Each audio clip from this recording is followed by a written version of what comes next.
Bonsoir. Donc, effectivement, dans ce même format, un auteur, un livre de l'Université du bien commun, j'avais invité le 28 mars 2022 Camille de Toledo à nous parler de l'ouvrage collectif qu'il avait initié, Les auditions pour un Parlement de Loire, le fleuve qu'il voulait écrire et qu'il nomme Le soulèvement légal de la terre. Ce récit polyphonique tournait autour du statut de personnalité juridique qui peut être attribué à des entités naturelles essentielles à la vie, que nous aussi on peut nommer les biens communs publics mondiaux, et en l'occurrence le bassin versant du fleuve Loire. La pensée de l'écrivain Camille de Toledo est en grande proximité avec celle de Philippe d'Escola, et c'est pourquoi nous poursuivons aujourd'hui nos réflexions en l'invitant pour nous parler du nouvel ouvrage Ethnographie des mondes à venir que Philippe d'Escola a publié avec Alessandro Pinocchi aux éditions du Seuil en 2022. Puisqu'ils imaginent ensemble des dispositifs susceptibles à terme de convertir les milieux de vie en sujets politiques, on voit le lien effectivement avec la pensée de Camille de Toledo. Ce dialogue intègre souvent de puissants passages théoriques. Il est composé de 11 chapitres séparés par les magnifiques dessins à l'aquarelle de Pinocchi, parfois en pleine page sur fond perdu ou parfois en planche sérielle de type bande dessinée. On y rencontre dans ces dessins aussi bien une jeune anthropologue que Macron traînant Bruno Le Maire sur une brouette dans des situations extrêmement drôles et décapantes.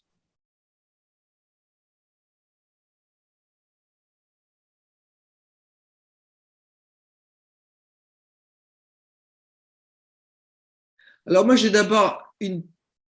peut-être une première question pour ouvrir le débat à Philippe d'Escola. Pouvez-vous nous éclairer sur ce souhait de politiser l'anthropologie de la nature, qui est en fait le premier chapitre de l'ouvrage?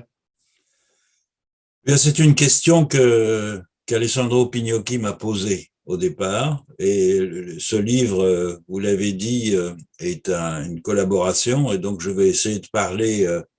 à la place d'Alessandro Pinocchi ce soir. Notre projet, c'était de croiser des expériences. Il y a quelques années, Alessandro Pinocchi est venu me voir parce qu'il souhaitait aller rendre visite aux Achuar en Amazonie équatorienne. Et comme il m'avait fait bonne impression, je lui ai enregistré un petit texte de présentation en Achuar pour mes amis Achuar. Il est donc parti là-bas. Alessandro n'est pas un ethnologue, c'est quelqu'un qui est curieux du monde. Il est parti donc chez les Achuar, il est revenu à plusieurs reprises. Et si je puis dire en échange, il y a quelques années, il m'a fait découvrir Notre-Dame-des-Landes, où je suis revenu depuis et j'étais très impressionné par ce que j'ai vu. Et le Seuil nous a proposé de donner une forme écrite et imagée à ce croisement d'expériences. Et c'est qui a pris la forme d'abord d'une interrogation sur le fait de savoir comment on pouvait passer d'une approche théorique, d'une théorie au fond anthropologique, qui est l'anthropologie de la nature, qui est un domaine savant que je développe depuis une quarantaine d'années, et comment on pouvait passer de ce domaine savant à des propositions politiques pour changer le monde commun dans lequel nous vivons, et dont nous sommes nombreux à penser qu'il mérite d'être profondément transformé. Et c'est comme ça que nous avons commencé ce dialogue, et qui, au fond, table sur deux éléments dont on verra tout à l'heure, dans ce que je dirai plus tard, qui partagent beaucoup de points communs, qui sont d'une part les luttes des populations autochtones un peu partout dans le monde pour reconnaître leur légitimité d'occuper des territoires de façon différente des conceptions que nous avons développées, nous, dans le monde européen, de l'occupation des territoires. et d'autre part des territoires alternatifs comme ceux de Notre-Dame-des-Landes ou des ZAD en général, qui offrent bien des points communs avec ces luttes autochtones. Et nous avons donc croisé ces deux points de vue au fil de ces discussions. Ce qui me frappe beaucoup quand on regarde le détail de la façon dont des populations autochtones procèdent pour lutter contre la spoliation, c'est qu'elles tiennent un discours qui tout à la fois révèle les conceptions qu'elles se font du rapport au territoire et du rapport aux non-humains, et en même temps essaye de les rendre opérationnels à l'intérieur d'un contexte politique où ces revendications autochtones ne sont pas audibles parce que les fondements sur lesquels elles s'appuient sont à mille lieues, au fond, de la conception utilitariste de l'usage des ressources qui nous est commune. Je vais prendre un exemple. Il y a quelques années, une communauté autochtone qui réside un peu au nord des Achuar, là où j'ai passé quelques années en Amazonie équatorienne, est venue à Paris pour demander, c'était à l'occasion de la COP 21, pour demander la reconnaissance légale de son territoire en fondant son argumentation sur le fait que ce territoire était caractérisé par des relations matérielles et spirituelles, c'était les termes employés, d'une très grande originalité entre humains et non-humains. Autrement dit, ce que ces membres de la communauté de Sarayaku demandaient, ce n'était pas la reconnaissance d'un territoire du fait d'une autochtonie qui, dans les circonstances présentes, aurait été un peu difficile à établir parce que les populations bougent beaucoup dans cette partie de l'Amazonie équatorienne, ni même en arguant de la protection nécessaire contre des spoliations territoriales potentielles parce que des compagnies pétrolières rôdaient dans les parages, mais en mettant l'accent sur le fait que ce qu'il fallait protéger, c'était moins une terre qu'une relation.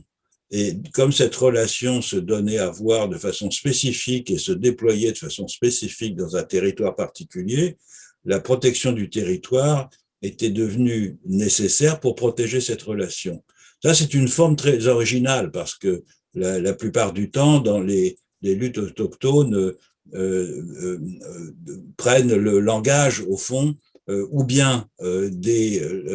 luttes écologiques, c'est-à-dire qu'il s'agit de se protéger contre la pollution, contre la déforestation, contre la destruction, et c'est vrai, c'est normal, ou bien des luttes politiques, des mouvements d'extrême gauche en disant nous refusons l'appropriation par le capital de nos territoires, etc. Ce que beaucoup de populations autochtones sont en train de faire maintenant, c'est qu'elles prennent un argumentaire qui est légèrement différent puisqu'il est fondé sur des façons autochtones précisément d'occuper des territoires. Et c'est ça qui nous a paru original parce que c'est en faisant cela, les populations autochtones mettent l'accent sur des manières différentes d'occuper les territoires, sur des relations à la terre et aux non-humains qui sont très différentes des nôtres et par conséquent développent un argumentaire que l'on retrouve précisément, et c'est ça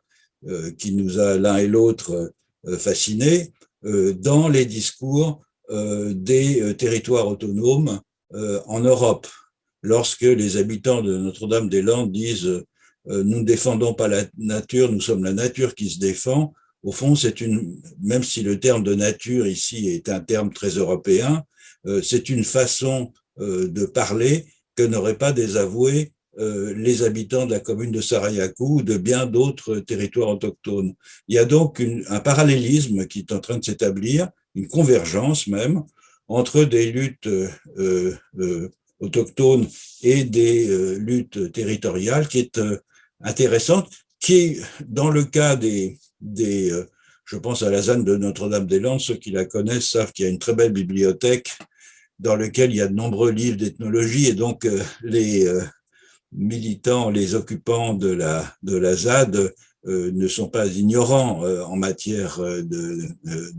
d'ethnologie et savent quel est le discours que beaucoup de populations autochtones emploient pour faire valoir leurs droits. Cela dit, je ne pense pas qu'il y ait une copie, au fond, une volonté d'imiter les populations autochtones. Il y a une convergence entre les deux types de mouvements. Et cette convergence, elle est fondée, dans un cas, celui des populations autochtones, sur la poursuite de façons de vivre ensemble qui exclut la recherche du profit, la recherche de la domination économique et politique, l'extension infinie de la durée des temps de travail, des choses comme ça, et d'autre part, une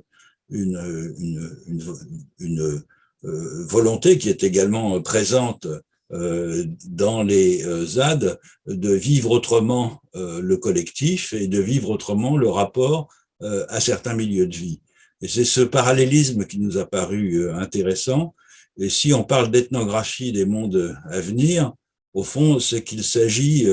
d'utiliser les connaissances que les ethnologues, les anthropologues ont développées au fil des décennies sur des façons alternatives de se rapporter aux vivants, de se rapporter aux non-humains, de les utiliser pour essayer d'y trouver non pas des modèles, parce que aucune situation historique n'est transposable, mais pour y trouver des stimulations intellectuelles pour imaginer des futurs différents. Et c'est au fond cet objectif qui a guidé la rédaction de ce livre. Et alors, justement, je parlais tout à l'heure de Camille de Toledo à propos du bassin versant de Loire. Et pour vous, quelles sont les nouvelles manières de redessiner le droit, de le réécrire pour changer les termes de l'habitation des humains et des non-humains? Alors moi, je trouve très intéressant un mouvement qui se développe depuis quelques années et qui consiste à donner une personnalité juridique au milieu de vie. On a tenté, ou plus avant, il y a des mouvements qui ont, par exemple, je pense au Great Ape Project de Reagan, souhaité que l'on donne des droits calqués sur ceux des humains aux membres de certaines espèces qui présentaient avec les humains des caractéristiques qui auraient pu légitimer ces droits. Je pense à des caractéristiques cognitives ou à la possibilité de développer une approche sensible du monde, etc. Il me semble que sans mésestimer la maltraitance animale, qu'elle soit dans les conditions d'élevage ou bien dans les zoos, dans des institutions de ce type-là, une procédure de ce type-là n'échappe pas à une des caractéristiques de la modernité qui est étroitement liée au développement du capitalisme, qui est l'individualisme, c'est-à-dire le fait que les humains sont intrinsèquement porteurs de droits qui les autorisent et leur permettent d'échanger entre eux, d'échanger des marchandises et de mettre en place précisément un système marchand. C'est ce qu'on a appelé en philosophie l'individualisme possessif qui prend sa naissance dans la philosophie rationaliste anglaise, chez Hobbes, chez Locke en particulier. Ce mouvement est donc ce genre de proposition me paraît être une façon d'élargir le club à des humains, à un petit noyau de non-humains, d'animaux non-humains, qui présentent des similitudes avec les humains, sans échapper pour autant à l'individualisme qui est caractéristique, au fond, de notre façon moderne de nous concevoir, de concevoir les rapports entre les êtres. Une autre façon de donner des droits à la nature, c'est précisément de donner des droits à la nature comme une abstraction. C'est ce qu'a fait l'Équateur dans sa constitution il y a quelques années. C'est le premier pays à l'avoir fait. Mais la nature, c'est une abstraction. Et donc, donner des droits à la nature, c'est donner des droits à une abstraction. Et les abstractions sont incapables de se défendre devant les tribunaux. Et le résultat, que je connais un peu, puisque l'Équateur est un pays où je vais régulièrement, c'est que il y a une accélération de la spoliation territoriale des populations autochtones dans ce pays qui n'a pas du tout été arrêtée par le fait que l'on donnait des droits à la nature. Et une troisième forme de donner des droits à la nature, c'est de donner des droits à des milieux de vie, comme on l'a dit tout à l'heure, c'est-à-dire assez souvent à des bassins versants. Vous évoquiez la Loire avec le projet de Camille de Toledo tout à l'heure. L'un des premiers cas, c'est celui de la rivière Wanganui en Nouvelle-Zélande, qui est bien connu. Qui a été obtenu d'ailleurs par l'action militante des populations maoris qui vivent sur ces berges. D'autres exemples ailleurs, c'est le fleuve Atrato en Colombie, c'est la rivière Magpie, j'emploie le nom européen parce que le nom autochtone est compliqué à prononcer, au Québec. Et dans tous les cas, c'est cette concession d'une personnalité juridique à des milieux de vie me paraît intéressante parce qu'elle inverse le sens de l'appropriation. On n'est pas encore dans une situation où ces bassins versants, par exemple, sont encore propriétaires, sont déjà propriétaires d'eux-mêmes, et il pourrait y avoir un conflit d'appropriation entre les humains et le milieu de vie. Mais il est possible que cela advienne.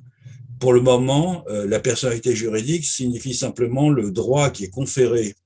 à ces milieux de vie de se défendre contre des atteintes à leur intégrité. Donc, ça suppose le droit à la protection, au maintien des équilibres, etc., etc. Je pense qu'il est possible qu'on arrive à des conflits d'appropriation précisément, dans lesquels le fait que la personnalité juridique soit attribuée à un milieu de vie va faire prévaloir le droit du milieu de vie sur ceux d'humains qui pourraient y attenter. Et autrement, c'est pour ça que je parle d'une inversion du processus d'appropriation, puisque vous êtes tous convaincus, puisque vous êtes là, que les biens communs n'ont cessé d'être privatisés, appropriés de façon individuelle ou collective, en particulier depuis le mouvement des enclosures, d'abord en Europe, ensuite avec l'expansion coloniale, et que par conséquent, les forêts, les pâtures, les communs des communes, les ressources en eau, etc., n'ont cessé d'être privatisées dans un processus dans lequel l'appropriation va toujours des humains individuellement, collectivement, vers des éléments du milieu de vie transformés en ressources et donc en marchandises. Ce mouvement n'a pas cessé, ne cesse de croître au fil du temps, puisque maintenant s'y ajoutent des ressources intellectuelles, s'y ajoute la santé, s'y ajoute plein de choses, vous savez ça aussi bien que moi. Or, ce mouvement d'appropriation, si l'on concède à un milieu de vie la capacité d'être propriétaire de soi-même, cela pose un obstacle extrêmement juridique, en tout cas, puissant à l'appropriation par les humains de ce milieu de vie. En quelque sorte, la phrase que je citais tout à l'heure des habitants de la ZAD, nous ne défendons pas la nature, nous sommes la nature qui se défend, c'est une formulation de ce processus, c'est-à-dire c'est nous, collectifs, milieu de vie, qui sommes en situation de nous opposer à des entreprises de privatisation et de spoliation par les humains notamment. Voilà pourquoi cette question me paraît extrêmement intéressante. Nous avons eu des débats d'ailleurs avec Alessandro Pignocchi qui a une méfiance vis-à-vis du droit que j'avais moi-même jadis à l'époque de ma jeunesse marxiste-léniniste où je considérais que le droit était au fond une codification du pouvoir de la bourgeoisie sur le prolétariat et qu'il n'y avait pas grand-chose à attendre de ce côté. Je pense que le droit est beaucoup plus souple, malléable que cela et qu'il y a possibilité comment dire, d'organiser des luttes qui visent à des transformations juridiques qui peuvent avoir des conséquences considérables, comme celle que j'évoquais tout à l'heure, à savoir l'inversion du sens de l'appropriation. C'est pour ça que c'est un domaine qui ne doit pas être négligé, comme beaucoup de militants ont trop souvent tendance à le penser. Géoclase, je n'ai pas très bien compris. Il faut aller vers une sorte d'international anticapitaliste interespèce. Donc, quelles sont les géoclasses et que serait pour vous cet international anticapitaliste interespèce? Ça, vraiment, ça me passionne. Alors, c'est une idée qui flotte en l'air depuis quelque temps déjà. Mon ami Bruno Latour l'avait développé dans un livre avant sa disparition.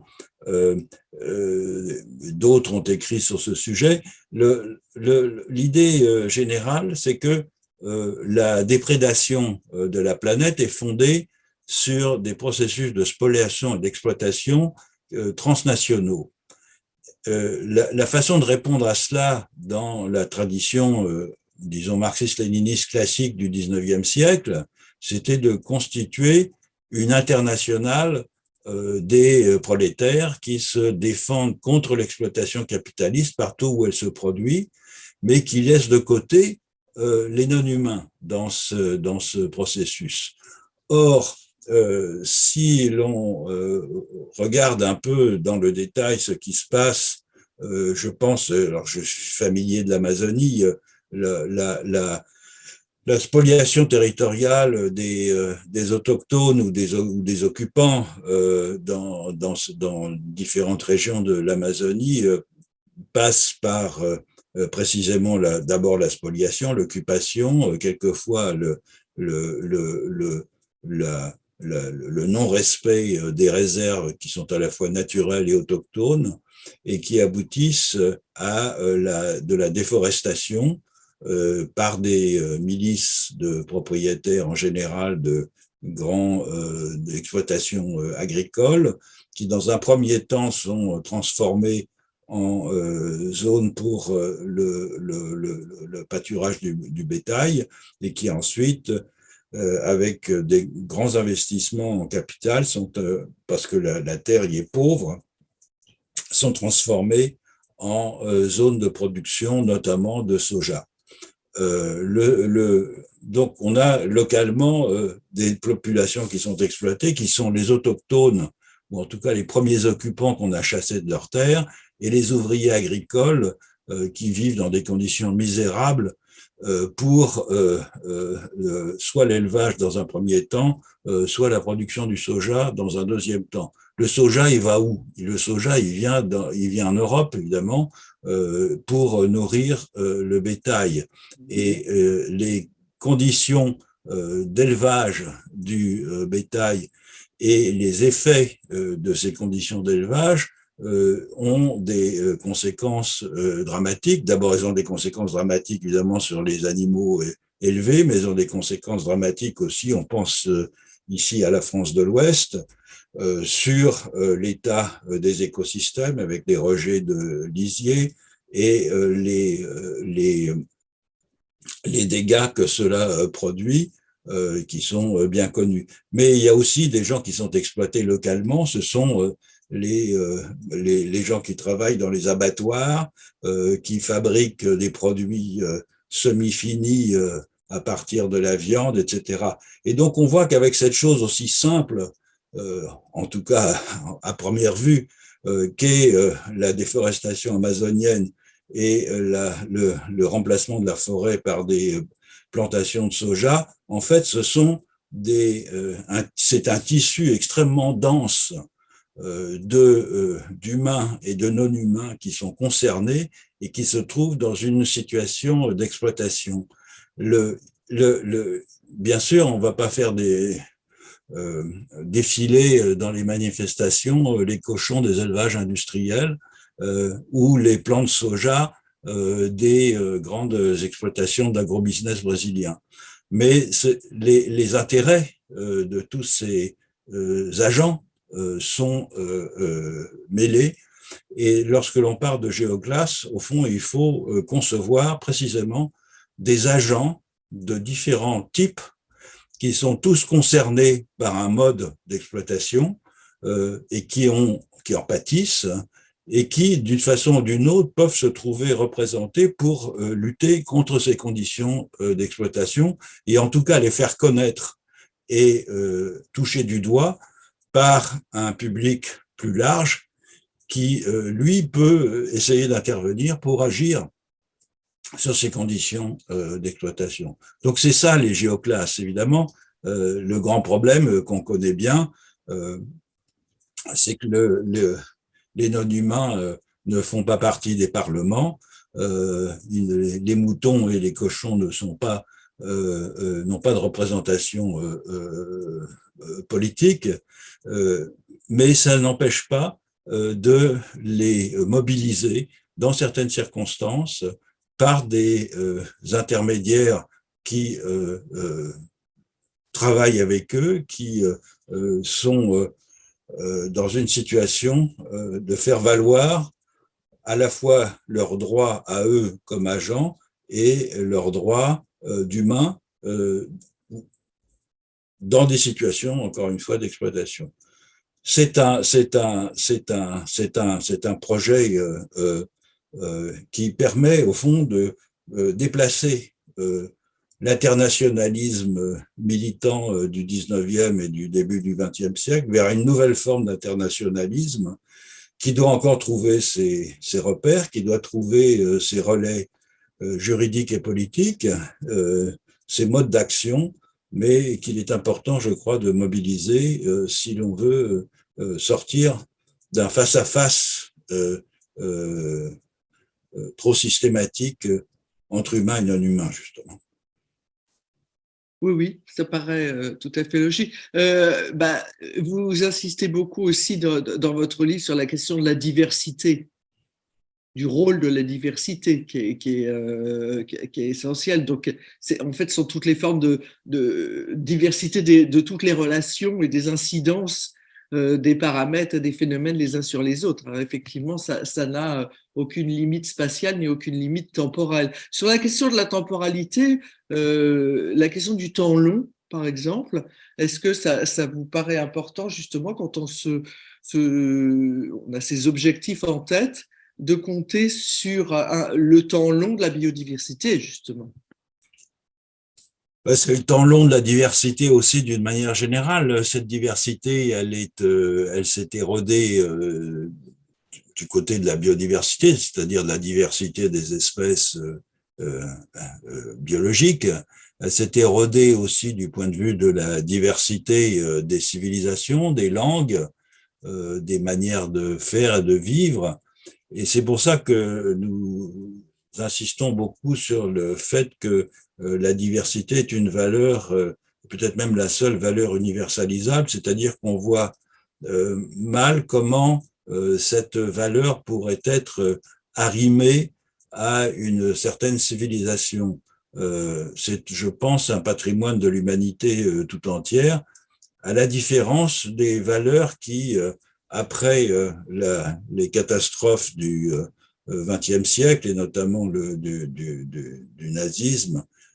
ont conduit les nations à fonder une forme d'universalité qui était fondée sur une théorie très importante dans ses effets politiques, mais très caractéristique quand même d'une conception de nature humaine propre à l'Europe. C'est pour ça qu'elle est d'ailleurs mise en cause par de très nombreuses civilisations qui s'efforcent de proposer des modèles alternatifs à la conception que les Européens se font et les Américains se font des droits de l'homme comme socle, au fond, de la coexistence internationale. Je pense qu'il ne faut pas y renoncer, bien sûr, c'est quelque chose d'absolument fondamental, mais ça n'est pas suffisant. Et les critiques qui peuvent être opposées et qui le sont par des modèles alternatifs, je pense à la Chine, je pense à l'idée de l'Oumma, de la communauté des croyants, des militants islamistes, sont justes en ce sens que, effectivement, ce sont des valeurs qui sont propres et une théorie de la personne humaine aussi, qui est notamment fondée sur l'individualisme, qui sont propres de la civilisation européenne. Proposé en complément d'une théorie de ce type qui, encore une fois, me paraît être fondamentale et défendue à tout prix, une théorie d'une valeur, en quelque sorte, universelle à défendre, fondée sur la diversité, me paraît un élément important parce que personne ne peut nier, si ce n'est précisément les régimes totalitaires, l'importance de la diversité, c'est-à-dire la diversité, encore une fois, sous toutes les formes où elle peut s'exprimer, qu'elle soit biologique, culturelle, politique, etc. Et au fond, ce que nous faisons dans ce livre, c'est un peu une apologie de la diversité, c'est-à-dire une apologie de la façon de composer des mondes qui seraient caractérisés par des cohabitations entre des formations sociales ou socio-écologiques, des cosmopolitiques, si vous voulez, de nature très différente. Peut-être comme était, et à un moment j'évoque l'Italie médiévale,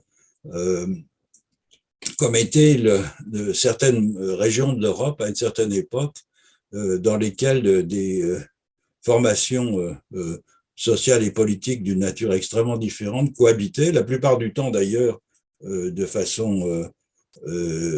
conflictuelle, et je ne pense pas que nous nous dirigeons vers un futur pacifique,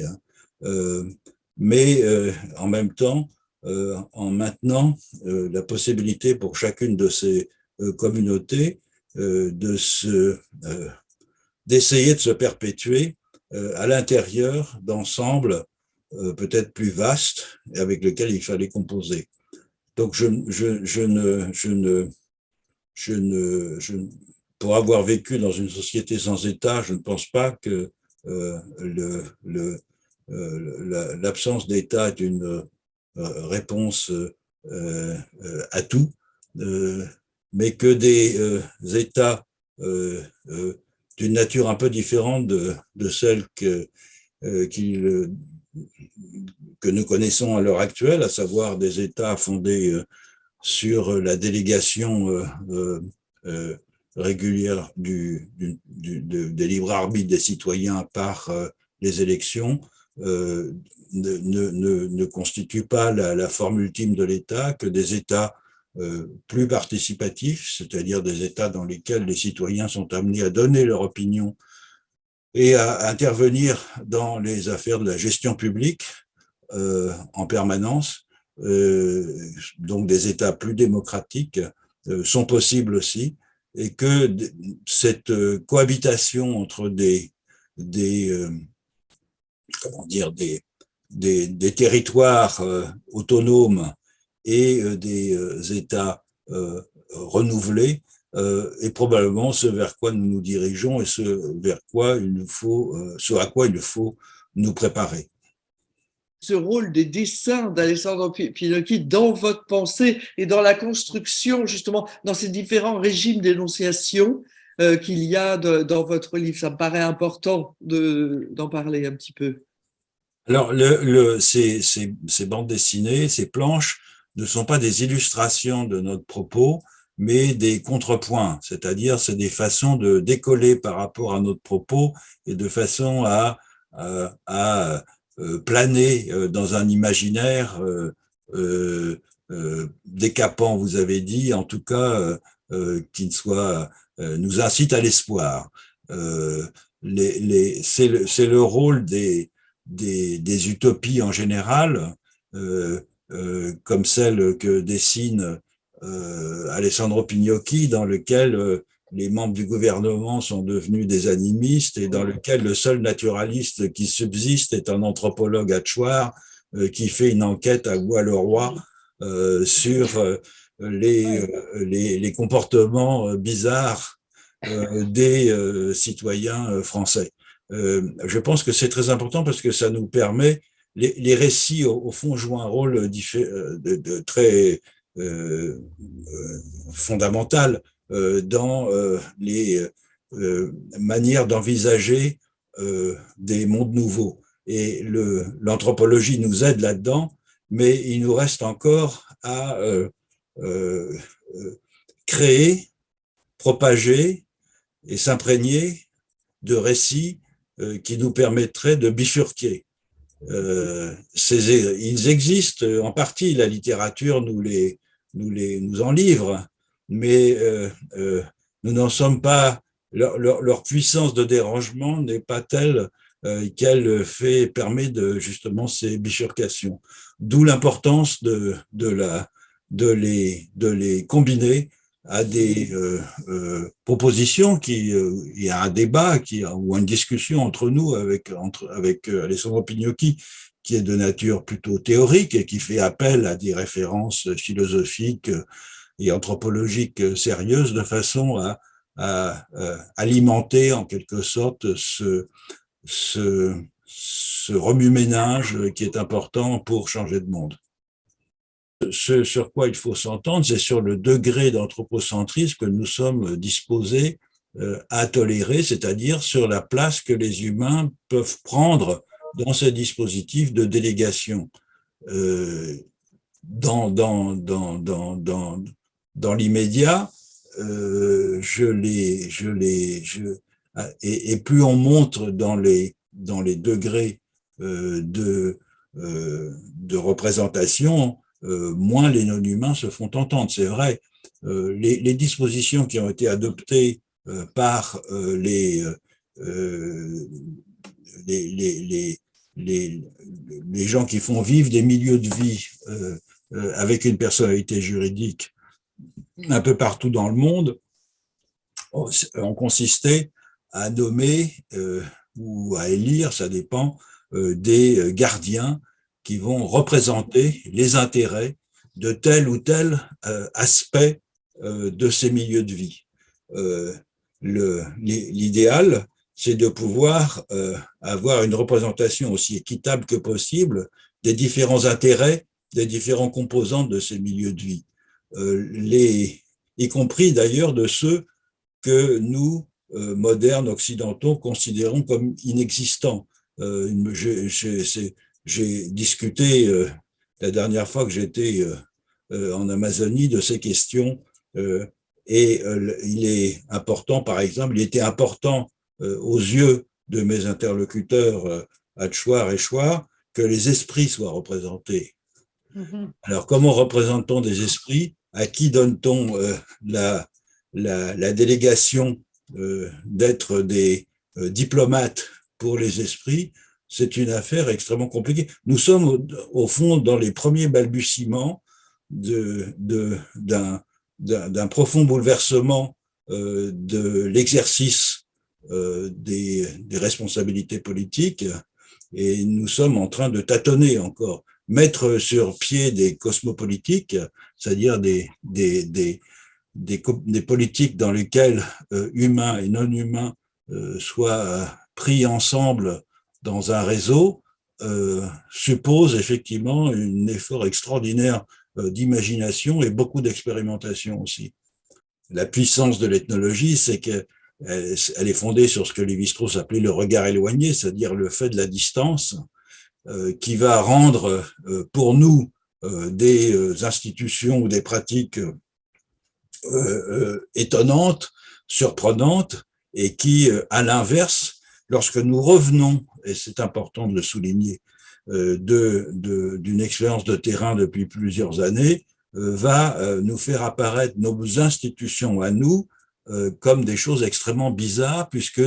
nous sommes non pas acculturés à la population au sein de laquelle nous avons vécu, mais en tout cas nous avons acquis certaines habitudes de pensée à les fréquenter qui nous font regarder nos propres institutions avec un regard lointain et qui nous font découvrir donc immédiatement tout ce qu'elles peuvent avoir de bizarre ou d'inique.